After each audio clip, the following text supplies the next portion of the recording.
Mga ka-tax, ito po ang inyong ka-tax EDM at ako po ay na naman ay nagre-report sa inyo ng mga kababalaghan na nangyayari sa loob ng BIR Kingdom. Alam po ba ninyo may nakarating sa aking balita na ang isang revenue officer ay nagtatanong kung mabait daw po si Mr. Katax ETM. Ang sagot ko po sa kanya ay kung mapapanood niya po ito sa YouTube, mabait po ako, magalang at masunurin po sa batas. At meron din pong nagbalita sa akin na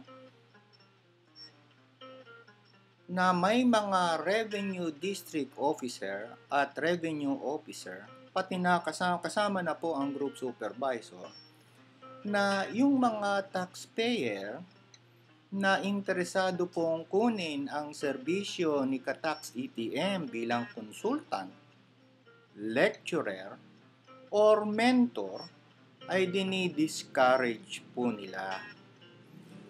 Sa kapalit po ng pagdi-discourage, parang sinasabi po nila ay ganito. Wag mo nang kunin si Mr. Katax ETM at hindi ka namin pahihirapan. Kasi pag kinuha mo siya, hindi kami susuko, lalaban kami. Meron po bang gera? Ang tanong ko sa kanila. Meron po bang away? Ang alam po ni Katax ETM, meron lang pong batas na dapat sundin. Merong batas na dapat na asikasuhin. Merong batas na dapat na ipatupad. Ang siste, kinalilimutan ng batas sapagkat may nakatapal na Jose Rizal or yung tatlong hari sa mata ng iilan nating mga revenue officer. Lumaban naman po kayo ng parehas. Anong ibig sabihin na pag hindi mo kinuha si Mr. Maestro, ay magiging mabait kami sa iyo? Ibig sabihin, hindi na po kayo maglalagay. Hindi kayo pahihirapan. How long na hindi kayo maglalagay? How long na hindi kayo pahihirapan? After 1 or 2 years na malipat yung tao na nagngako sa inyo, may iba na naman pong RDO, GS, saka RO na papalit. So yung pangako nung previous RDO, GS, saka RO, hindi na po magiging valid at binding dyan sa mga bago. So tuloy-tuloy na naman po ang lagay. May naikwento po sa akin dun sa isang pesa locator Sinimulan ng lagay. Taon-taon na ang paglalagay. Nagsimula sa 500, naging 1 million. Ngayon, nasa 3 million na po yung paglalagay. So, ipinupush nitong mga taong to na mandaya ka para magkaroon sila ng lagay. Ang naglalagay po ay nandadaya. Huwag tayo mandaya.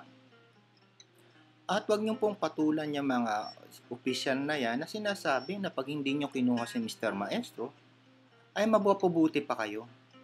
Alam nyo po, ang trabaho niyan to you to be ignorant and so dependent sa kanila.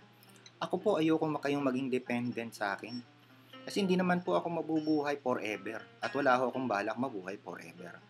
Ang gusto ko po, ma-empower ko kayo, maturuan ko kayo ng tama, magawan ko kayo ng tax accounting manual na kahit sino po ang uupo sa opisina nyo, hindi na po kailangan kumuha ng bagong konsultant. Kasi mismo sa loob ng opisina, meron kayong consultant. At sino yon?